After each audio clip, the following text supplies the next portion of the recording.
Сәлеметсіздер ме? Бүгінгі біздің тақырыбымыз бастауыш сынып оқушыларына ақпараттық мәдениет тәрбиесін беруде ұлттық құндылықтарды қалыптастыру. Осы кезекте ақпараттық мәдениет және ұлттық құндылық терминдеріне тоқталып өтетін болсақ. Бірінші кезекте ақпараттық мәдениет дегеніміз не? Ақпараттық мәдениет бұл дәстүрлі және жаңа ақпараттық технологияларды қолдана отырып, жеке ақпараттық қажеттіліктерді оңтайлы қанағаттандыру үшін мақсатты тәуелсіз қызметті қамтамасыз ететін ақпараттық дүниетаным, білім мен дағдылар жүйесінің жиынтығы.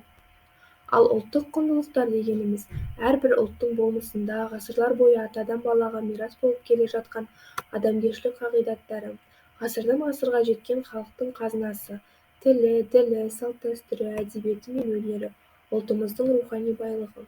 Менің ойымша, сол ұлттық құндылықтардың арқасында біз өзіміздің халықтық қалпымызды сақтап әлемге танылып отырмыз. Рухани негіз ұлтты біртұтас етіп біріктіретін күш. Халық рухы күшті болған сайын, оның мемлекеттігінің болашағы да жоғары. Бұл тарих пен біздің тағдырымыздың басты қозғаушы тетігі. Тәп ұлт рухы кез келген ел келбетінің қайталанбас қасиетін айқындайды, бағытын анықтап, дамуына екпін береді.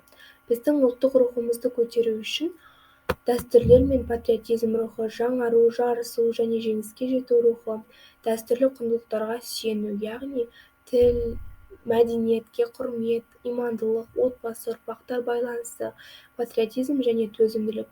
Осы аталғандардың барлығы қоғамның рухани негізі ретінде негізгі басымдықтар болуы тиіс.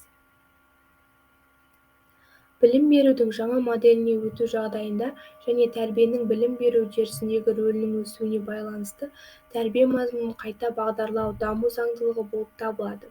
Осы жаһандану, ақпараттық технологиялардың даму заманында ақпарат көздері арқылы оқушы бойына ұлттық қасиеттерді дәріптей білуіміз қажет, және бұл мәселе бүгінгі қоғамда өте маңызды. Осы кезекте ақпараттық мәдениетке тәрбиелеу арқылы бала бойында ұлттық құндылықтарды қалыптастыру үшін мен өзімнің мынандай идеяларымды ұсынғым келіп отыр. Біріншіден, ұлттық ойындарды қызықты анимация мен мәнбілдік қосымша етіп шығару. Сонда біздің оқушыларымыз, балаларымыз әртүрлі шетелдің ойындарын ойнамас еді. Екіншіден, халықтың ұлттық аспаптарында ойнауға үйрететін приложенияларды кеңінен жасау. Тек қана домбыра емес, жетіген, қобыз, сыбызғы деген сияқты ұлттық аспаптарда ойнауға үйрететін приложенияларды жасау. Салт-дәстүрді білесің бе, немесе әдебиетіміз, тіл байлығымыз, өткен күн, бүгінгі тарих деген сияқты ұлттық логикалық сайттарды жасау. Ол жерде әртүрлі тест тапсырмалары, ойындар, мәліметтерді беру. Төртіншіден, сынып сағаттарында әртүрлі қызықты ойындар мен тапсырмалар арқылы, видеороликтер арқылы ұлттық құндылықтарды дәріптеуіміз қажет.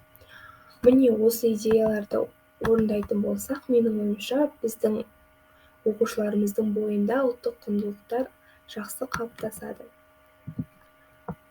Назар қойып тыңдағандарыңызға рахмет.